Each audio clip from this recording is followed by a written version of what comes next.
Bonjour à tous et bienvenue, je suis ravie de vous retrouver pour cette nouvelle vidéo. Il s'agit du tirage des Gémeaux pour le mois de février 2025. C'est parti, on découvre vos énergies principales. Donc on a cette carte de la poignée de main qui nous indique que ce mois de février, vous allez avoir besoin de faire preuve de compassion, d'écoute et de bienveillance parce que cette poignée de main indique un compromis, un accord.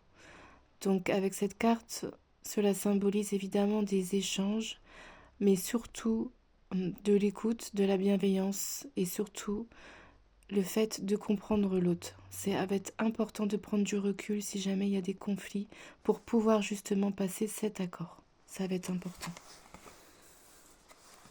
Et justement, voyez la carte que vous avez au niveau relationnel et sentimental.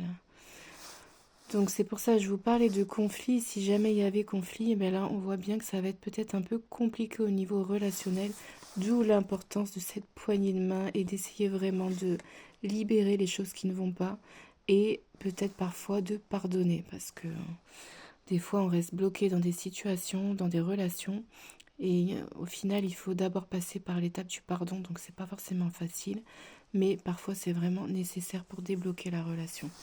Donc on voit que voilà, il y a un labyrinthe au niveau relationnel. Je pense qu'il y a beaucoup d'incompréhension et encore une fois, je vous le disais, donc vraiment écoute active.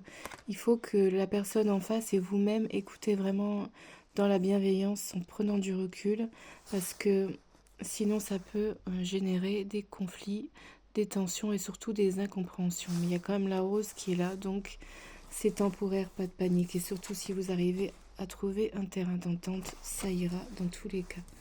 Parce que vous aurez besoin de travailler les Gémeaux, c'est cette très très belle carte de la puissance.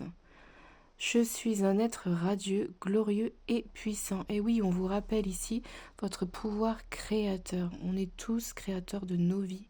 Quoi qu'on puisse en penser, en dire, on est vraiment les créateurs de notre vie à chaque instant. Donc si vous décidez demain d'aller décrocher un rêve, eh ben, vous y allez. Vous n'allez pas le décrocher demain, c'est sûr. Mais l'intention d'y aller déjà vous appartient et c'est ça qui va faire toute la différence.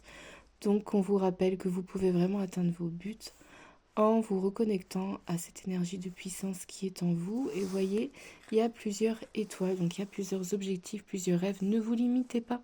Vous pouvez, on a tendance à s'imiter dans la vie parce que, ben voilà, on a peur, on a des craintes, on a des croyances limitantes, mais non, on peut vraiment prétendre à plusieurs objectifs. Il faut juste s'écouter.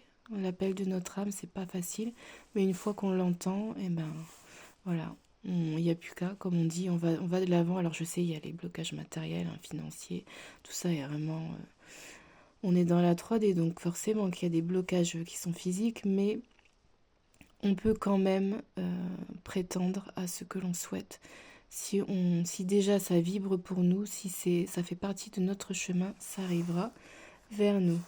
Donc en tout cas, c'est tout ce que je vous souhaite et je vous dis à bientôt. Bye bye.